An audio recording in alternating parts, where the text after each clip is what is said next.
6 हिजरी तक अल्लाह रब्बुल इज़्ज़त की मदद और नुसरत और रसूल अल्लाह सल्लल्लाहु अलैहि वसल्लम की रहनुमाई में मुसलमान हर महाज पर कामयाब रहे और इस्लामी फौज का रोब अरब कबाइल के दिलों पर कायम हो चुका था। कुरैश मक्का और खैबर के यहूदियों के गठजोड़ की इतलात मौसूल होने पर आप सल्लल्लाहु अलैहि वसल्लम ने पुरअमन तरीके से बैतुल्लाह की ज़ियारत और हज की अदायगी का फैसला फरमाया और गैर मुस्लिम कबाइल को भी अपने साथ मक्का जाने की दावत दी ताकि मुसलमानों को हज से रोकने की सूरत में कुरैश का मनफी चेहरा अरब के सामने अयां हो जाए। चुनाचे आप सल्लल्लाहु अलैहि वसल्लम ने कुर्बानी के जानवर साथ लिए और 1400 सहाबा कराम रिजवानुल्लाह अलैहिम अजमाइन के साथ मक्का की जानिब रवाना हो गए। कुरैश पर अपने हज का इरादा वाज़े करने के लिए मुसलमानों ने मदीना से 7 मील के फासले पर जुल्हुलैफा पहुंचकर एहराम बांध लिए। कुरैश ने मुसलमानों को रोकने के लिए खालिद बिन वलीद और इक्रिमा बिन अबी जहल की क़यादत में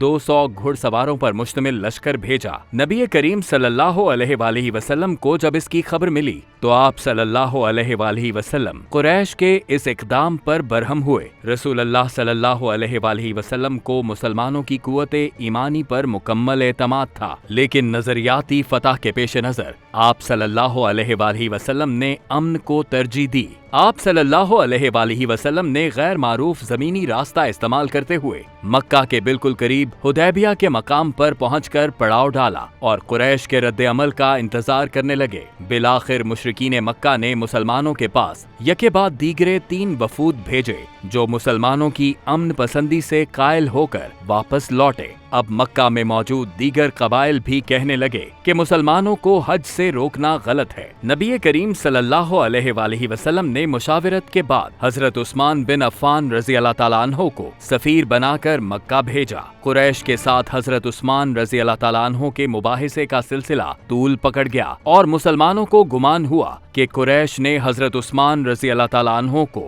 कत्ल कर दिया है। सहाबा कराम रिज़वानुल्लाह अलैहिम अजमाइन के मुतालिबे पर नबी अकरम सल्लल्लाहु अलैहि वसल्लम ने उनसे हजरत उस्मान रज़ी अल्लाह ताला अन्हो के कत्ल का बदला लेने की बैत ली, जिसे बैते रिजवान कहा जाता है। इस मौके पर अल्लाह ताला की जानिब से मुसलमानों को फतह मुबीन की बशारत मिली।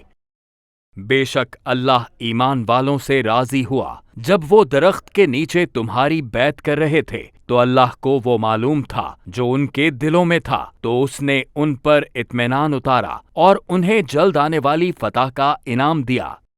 बैत के बाद मुसलमानों ने जंग की तैयारी शुरू कर दी, लेकिन हजरत उस्मान रज़ी अल्लाह ताला अन्हो के कत्ल की इत्तला गलत साबित हुई और उन्होंने वापस आकर मुज़ाकरात की तफसील बयान की। कुरैश ने सुहेल बिन अमर को रसूलुल्लाह सल्लल्लाहु अलैहि वसल्लम से मुज़ाकरात के लिए भेजा। मुज़ाकरात का ये सिलसिला हज की अदायगी के मामले से बढ़कर कुरैश और मुसलमानों के माबैन सुलह तक पहुँच गया। मुज़ाकरात की बेशतर शराइत सहाबा कराम रिज़वानुल्लाह अलैहिम अजमाइन को गैर मुनसिफाना महसूस हुई, लेकिन आप सल्लल्लाहु अलैहि वसल्लम का मकसद कुरैश को खैबर के यहूदियों से अलग करना था। यूं मुसलमानों और कुरैश के माबैन जंग बंदी का मुआहिदा तय पा गया। मुआहिदे में हज की इजाजत तो ना दी गई, अलबत्ता कुरैश इस बात पर रजामंद हो गए कि मुसलमान अगले साल आकर बैतुल्लाह की ज़ियारत कर लें।